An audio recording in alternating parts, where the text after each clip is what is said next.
You've come back from the field, you've taken great photographs, but now comes the edit. It is sometimes the toughest part of taking your photographs from great to magic. And today, I want to show you how I take your photographs, edit them in real time, using all the experience I've had from the last 20 years, and taking your image from great to absolute magic.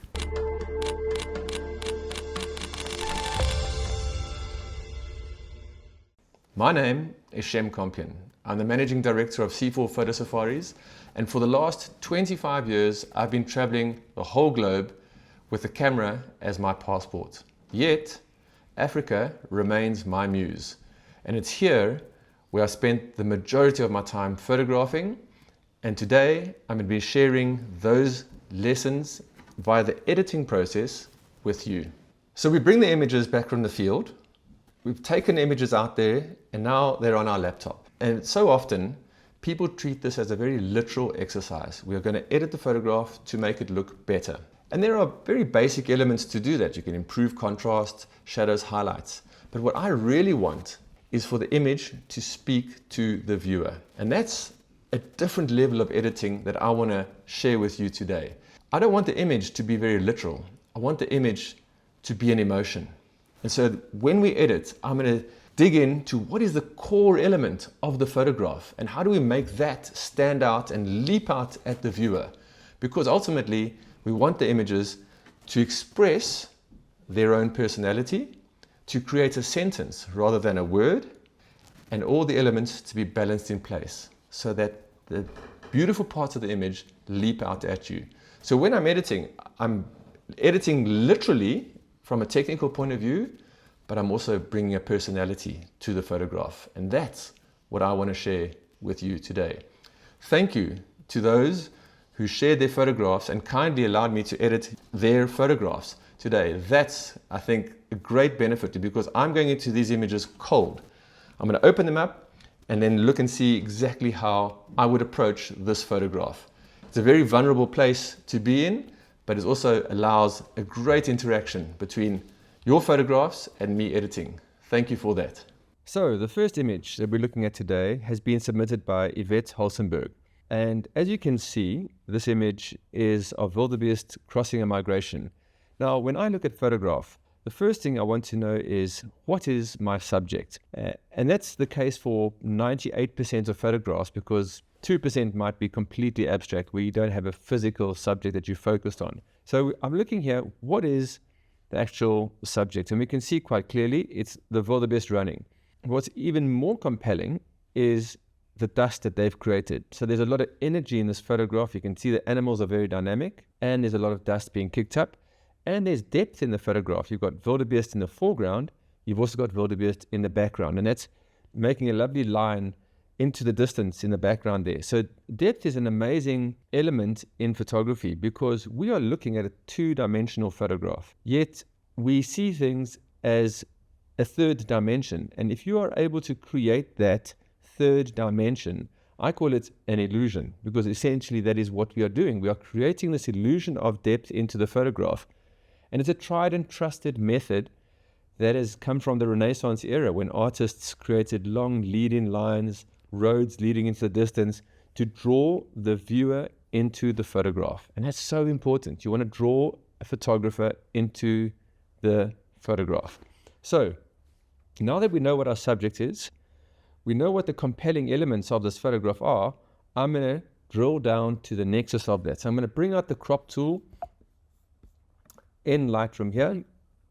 And you can see I'm constrained, so I'm keeping the crop in its original format of the image. I'm also going to straighten the horizon slightly. There's multiple ways you can do this. I'm just doing it with my eye right now, and that immediately looks okay. Now, already we can see here we've condensed the information that we're viewing at considerably. So we're seeing a whole lot of wildebeest running, and it's much more impactful on the eye. A few things that are still bothering me. One is we've got the bum of a wildebeest sticking out over here. And then I want to try and get more foreground and sky, I want to condense that some more to have more emphasis on the actual wildebeest running. So I'm going to do something relatively controversial because this wildebeest here is quite strong in the image, but I'm going to crop it out. And by doing that, I've got rid of the bum of that one in front of it, but I've now reduced the amount of sky and then reduced the amount of foreground and made the image way more stronger in the subject matter and looking at the subject matter. I'm a stickler for working on the crop, so I'm going to keep adding and playing around with the crop until I feel it better. It works better. And importantly is with this is I tend to find a place where I'm relatively comfortable right now as a composition and crop. And then I go into the editing of the photograph, and then I'll come back right at the end and then re-look at my composition and my crop. But we can see now here that this is already looking way better from the original crop. So now we can actually get drilling into the editing parts of the photograph. The image, firstly, I look at here and I see these wildebeest are nice and sharp. There's good sharpness throughout this whole plane of focus here, which is obviously very, very important. I look at the settings. If I scroll to the top here, 200th of a second, 7.1 ISO 1000. So what is actually this is telling me is that this was very low light conditions here. And the more I look at this photograph, I realize, look at the light in the clouds over here. So that means the sun is below the horizon. It's shining up. So very, very soft light. But ISO 1000 was quite a high ISO, f7.1 and 200th of a second. So my recommendation here would have been, you're shooting with a 70-200 millimeter lens, is open up your aperture a little bit more to improve your shutter speed. You've got away with keeping your image nice and sharp, which is obviously critical, but you could have either reduced your aperture or pushed your ISO up 1600, 3200. That would have given you a little bit more shutter speed, faster shutter speed, just to make sure that you're getting your whole sequence of photograph, every single photograph in that sequence will be sharp. So now that we've interrogated the details there and we notice that we can see that this is sharp, we're very happy with that. What I'm going to do here on the first one, because there's incredible depth created by the dust, and the dust also creates a mood, I'm going to play with the dehaze tool. You immediately notice it improves the contrast between the foreground and the background, revealing a lot more of the wildebeest in the background, and therefore improving the fidelity and the depth between the two elements there. I'm also going to bring the highlights down because I'm looking at the sky now, and I'm doing these adjustments in order to get an overall feel for the photograph. So I want to bring the brightness of the sky down a little bit, and that's by bringing the highlights down somewhat. I'm also going to open up the shadows very slightly, but I'm also going to then pull the blacks up because I like the foreground where it's dark and the black parts of the wildebeest to really leap out at me. There's a very good tool in Lightroom is your before and after tool, which is the vertical key stroke, and you can now go and look at what you're doing and where you've come to. So you started here. What I've done has brought me to here, and I'm starting to like that, but I'm also realizing this image is actually looking quite yellow. So I'd go look at my white balance and I see 5,700. So that's quite warm. So I'm going to cool this down just a tad, bring it down to probably like 5.2 a little bit. And then what that is going to allow me to do is actually then maybe add some vibrance to it. And I'm actually going to come back and really pull that blue down a little bit more. So we've now can see how we've gone from that version, which is now we look at it quite flat, quite gray in the way it's been presented, to one with a lot more structure, a lot more detail, a lot more punch in the actual overall photograph. I love brightness in my photographs. I'm going to push the whites, and I'm pushing the whites, and I'm looking at the same time at my histogram here. Remember, the white is on the right-hand side. The blacks, pure black, is on the left-hand side. So I'm going to push my white slightly here just to improve the overall brightness of the photograph. I could do the same with blacks here, but I'm going to then bring up some really dark, very dark spots here. So I'm not going to push that. I'm not looking to do this from a technical point of view. I'm always looking to work on my images from a creative point of view. The techniques and the technical aspects are a guideline for what I do. One last thing is that, especially on the Masai Mara, is the Masai Mara is a lot of grass, and it's on the equator, 1.5 degrees south of the equator. But grass is yellow, and with it being on the equator, that means there's a lot of sunlight, and so you get a lot of yellow reflecting. So I'm going to go into my color mixer and go down to my luminance here and just work on the yellow here and see how I can affect the image to remove some of that yellow. You even see the yellow has reflected into the sky if you look at the top there. So I'm going to open that up somewhat, pull some yellow out of the image. And then I think that's where I'm coming to as an end result in this photograph. I'm going to go back to my before and my after over there. Now, the question can be asked, and I'm going to just tweak the dehaze a little bit more there. The question can be asked, is this the final crop? And I am of the opinion that we can amend the crop from the original constraint point of view. So I'm going to uncheck this box here. I'm going to pull this up here, and I'm going to pull this down here. So essentially almost going to a 16:9. What I've done is I've maintained 2/3 mostly of land and pretty much 1/3 of sky over there. And that, I feel, becomes the end result of this photograph. Of course, we're going to speak about sharpness and so on in other images. In this one, it's more about the depth of the photograph. You've got good sharpness on your foreground, and then everything disappears into the background. And now this really becomes a strong, compelling photograph where the action goes from the left-hand side of the frame to the right-hand side of the frame, and then off into the distance with beautiful clouds in the sky and lovely sunset colors in the distance. So this would be my end result of this photograph. So here is the second image sent in by Cynthia Ariosta. A very African photograph because it's not wildlife, it's the beautiful cultures of Africa. A lovely portrait of a lady who's seemingly got a great smile on her face, and there's a lot of movement, a lot of energy in this photograph. I look at those beads, how they're moving. So the first thing I want to do is see what is the shutter speed that was used in this element here, and that's 250th of a second. So that has frozen the subject and given us good clarity and sharpness there, but has allowed a little bit of movement in the beads over there, which is fantastic. It's unequivocal what our subject is. It's this lady over here who's got a great smile, a great look on her face, very relaxed, very engaging. And those are all the elements that make for a great portrait and almost a great candid photograph in this instance here. However, this little at the back there is detracting. So I'm going to pull that in over there and probably come in a little bit over here. And I want to just speak about positioning for portraits. So now you can see I'm using the grid lines here to frame this lady's in the picture. And I do not want to have her face and the bridge line directly in the center, because the center is the weakest part of a photograph.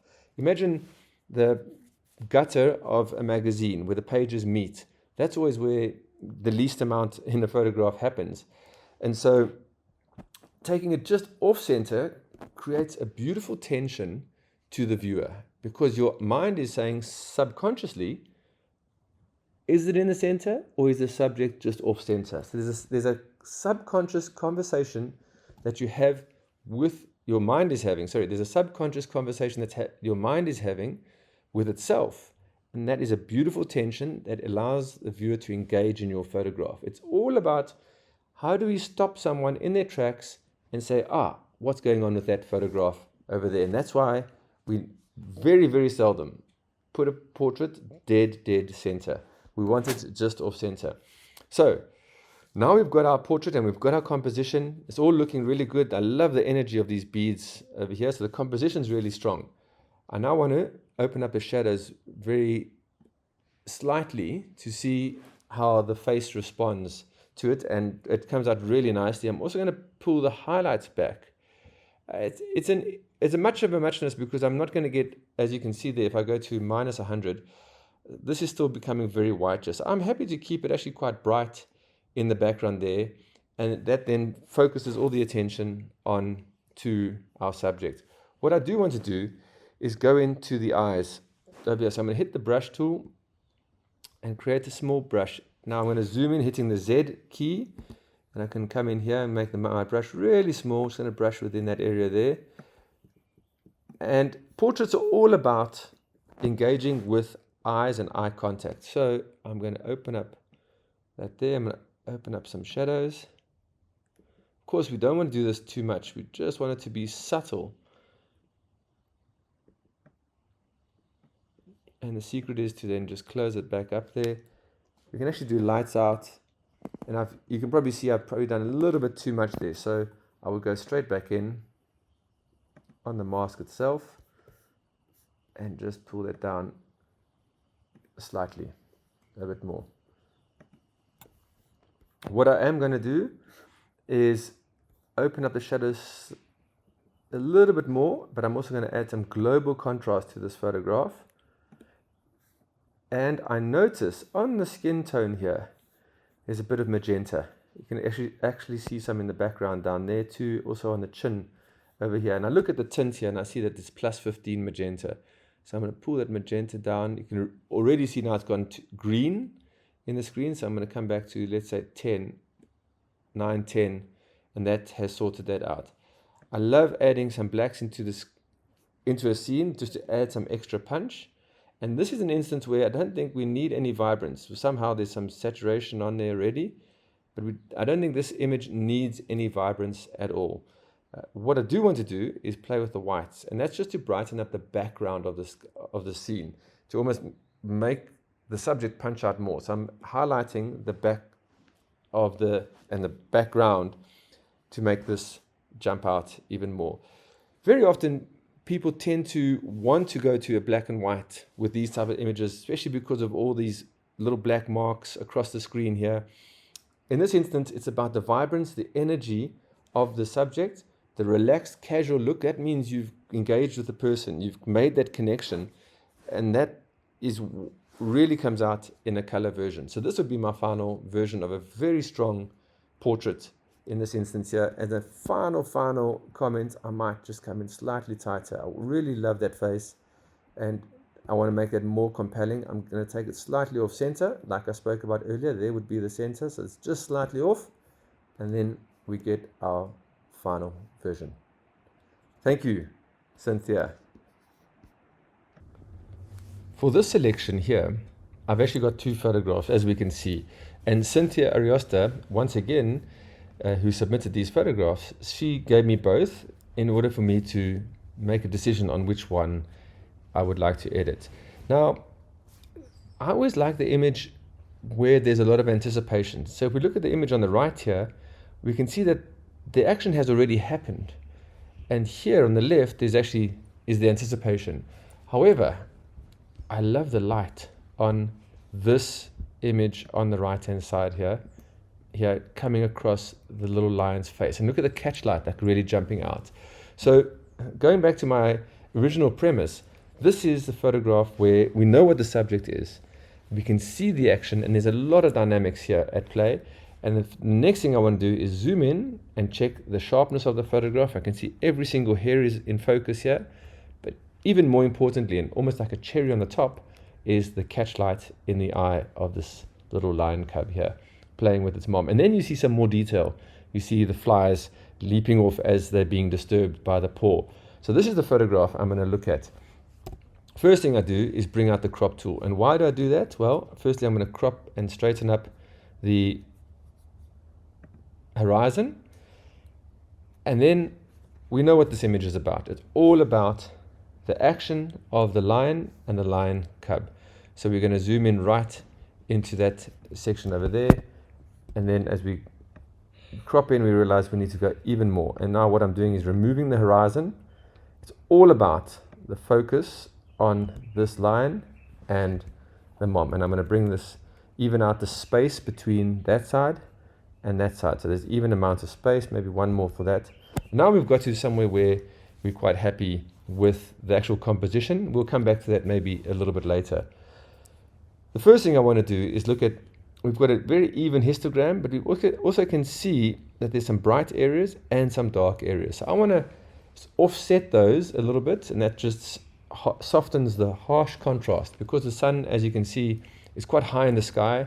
It's up here somewhere. It's shining down onto this lioness and also covering the little lion cub in shade. So in order to mitigate that, we're going to then pull back the highlights here, but I'm now going to open up the shadows considerably on this side here, and that's going to reveal all the detail in the cub, reveal all the flies that are leaping off the face of the mom.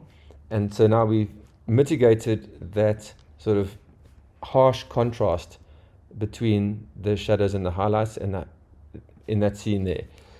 And once I've done that, I actually realized, oh, you know what, I can come in even tighter on the crop, because this image is really all about full action, and I want those flies and I want the eyes of the cub to really jump out and leap out at me.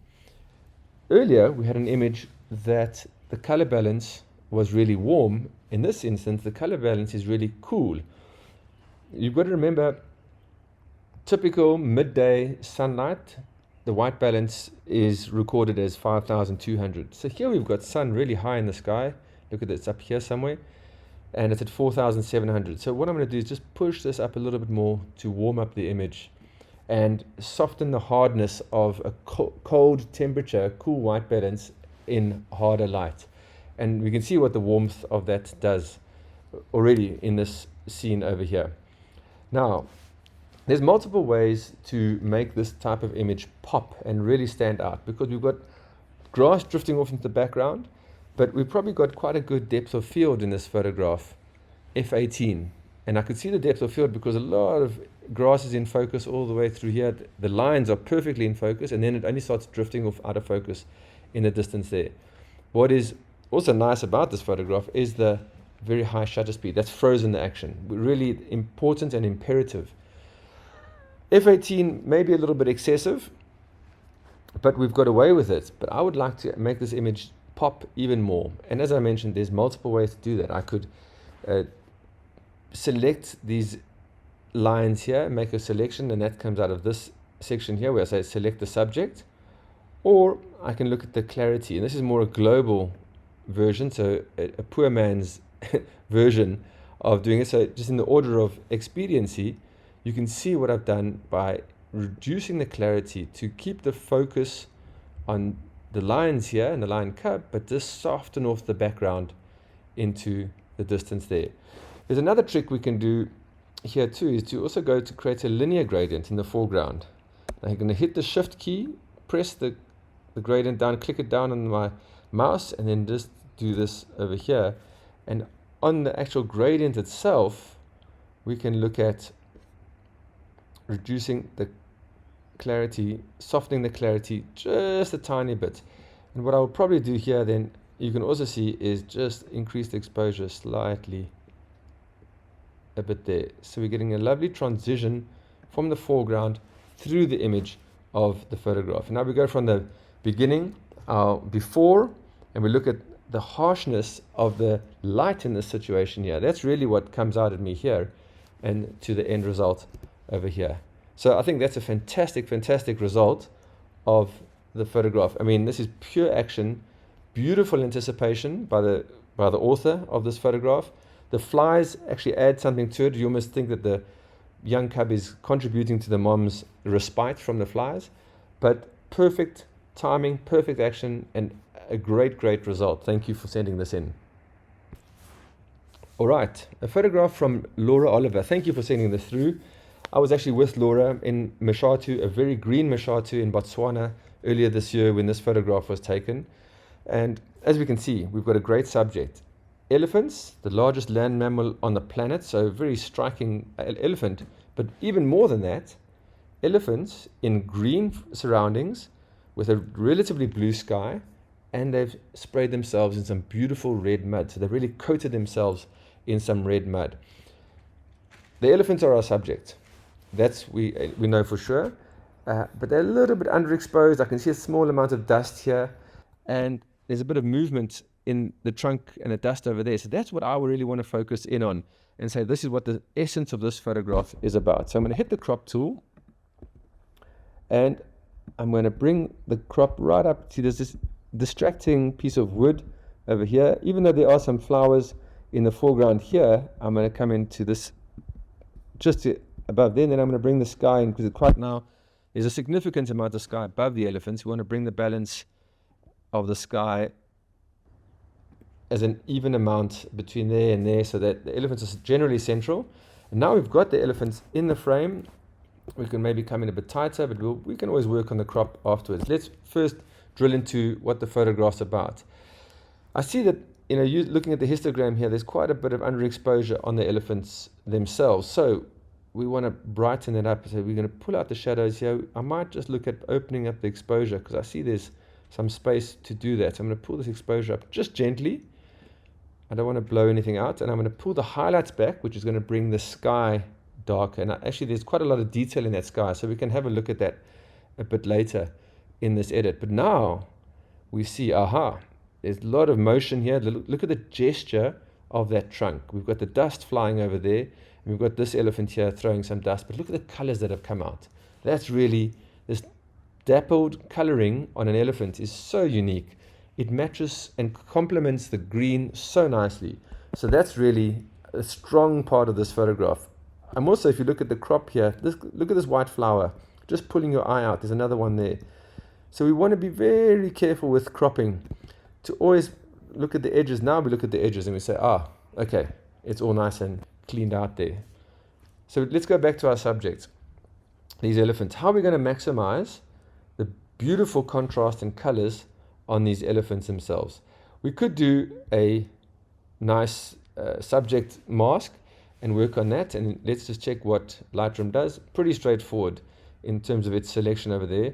So the first thing I'm going to do is I'm going to say, let's open up the whites. I want to brighten them up overall, these elephants. So we look at what it does. Just gives them a lot of punch in there. And because the elephants are quite dark, there's no real risk of blowing out any part of this photograph over here. I don't think we need to add any blacks, but what I want to do is add some contrast. And as I'm adding contrast, we notice that it makes it a bit brighter. So I'm going to open up the shadows, but the shadows reduce contrast. So I'm going to pull those back a bit and go back on the whites again. So I've worked mostly with contrast and shadows in this instance to give the strongest effect of what I'm doing to these elephants here. And I'm going to pull the highlights back slightly for the bright orange parts, just to see if we can get any darkness there. It doesn't do too much, but it hasn't hurt to attempt and try that. Now we've really got a very, very striking elephant photograph. And so what I'm going to do here is bring the composition slightly down so that the sky is more in balance with the bottom of the foreground here. And here's where I want to influence the sky.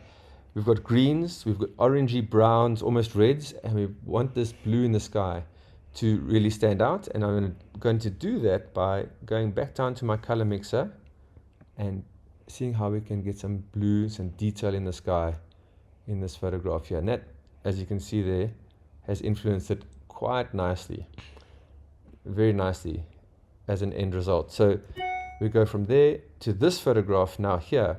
And if I go back out of the photograph, we started off quite a dull photograph. And that's because the camera has essentially exposed, in the wider scheme, the sky itself.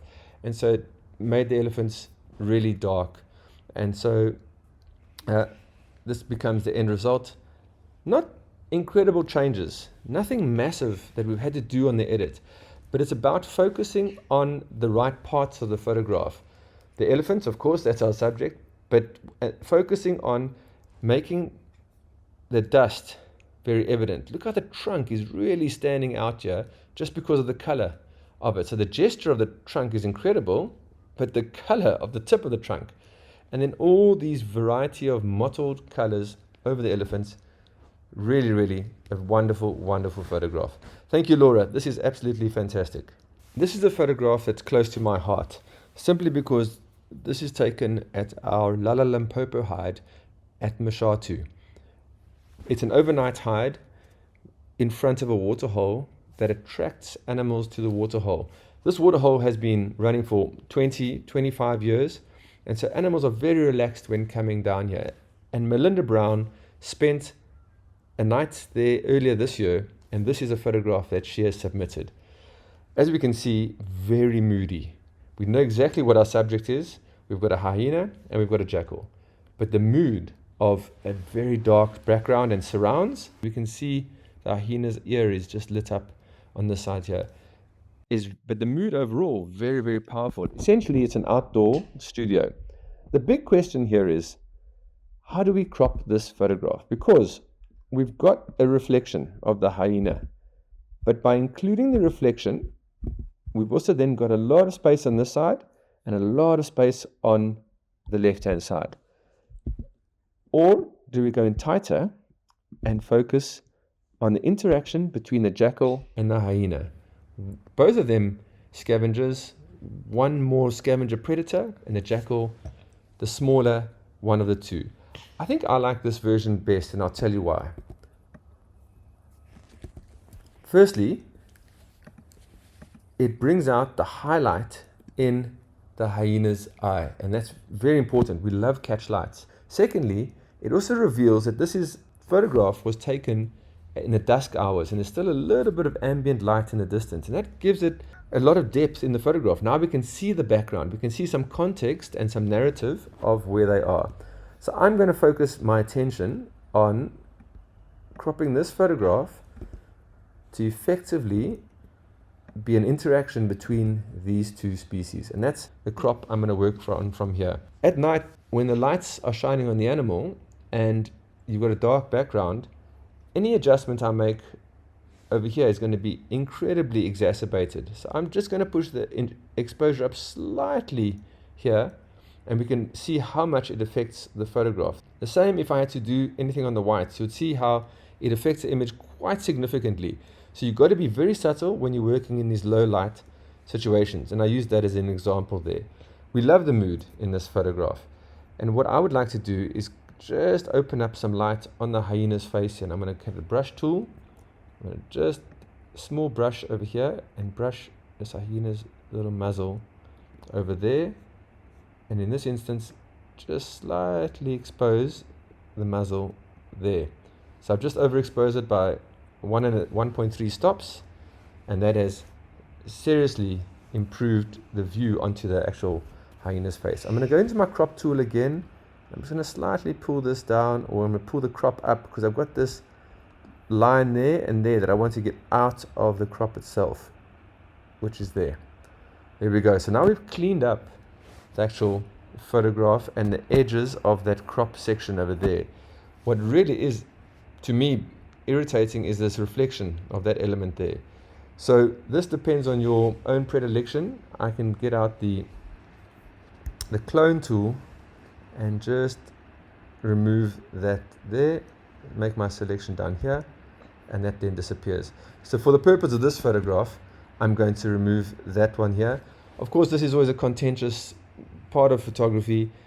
Always be, if you're going to submit to competitions, you have to declare these types of elements, but for your own personal use, a double reflection or a reflection of that stone over there would be pulling the viewer's eyes away from the subject matter and go down to here.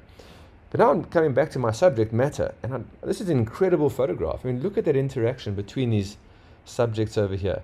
And I want to maximize all the viewing on them. So what I'm going to do is see if I can add some vibrance. And one of the aspects at night is that vibrance can be played around with quite a bit. So I'm going to push the vibrance up quite a bit. I'm going to push my exposure up slightly a little bit more. And what I'm going to do here is scroll right down to the bottom of the Lightroom list and add a small vignette. Obviously a vignette, if I go in reverse, you can see what it's doing there. That's the white. Now I'm going to add it on the other side and that's just focusing the attention on these two in a very subtle way. And if I go to my full screen version, we notice that we don't even notice the vignette, but we notice the background and the colors of the background, the richness of those colors really come into play. The hyena's in focus, the jackal's less so in focus. We don't mind that. It's all about their interaction. As long as one of the subjects is in focus, your image works. This is incredibly powerful photograph. It's moody, it's two predators, there's interaction, there's anticipation. And the best part is the viewer doesn't know what the outcome is. And that's the mark of a good photograph, if we don't know what the outcome is. If an animal has killed another animal, it's all over. All the action is gone. If we don't know what the animal is going to do, which one has got away, what happened, that is way more engaging in a photograph. I hope you guys have enjoyed this one. It's a great, great image. Thank you, Melinda. Okay, we're done. Thank you very much for joining me through this journey. I hope you've seen the real value of editing somebody else's photographs and bringing the personality of those photographs out. For me, it's a very satisfying process because I get to see images that other people make, and I can really dig into the core elements of those images without any sentiment, without any attachment to those photographs. But being able to do that brings great joy to me because I'm digging in and seeing the personality of the image, which might have been different to that of the original author of the photograph. And there's a strong connection, is if we can make magic, it means the image was a good image in the beginning, and all I'm doing is adding that personality input to it. Thank you for viewing. It's been a great process for me. If you would like this to happen again, please put it in the comments and we can get another round of submissions going to edit your photographs. Thank you and goodbye.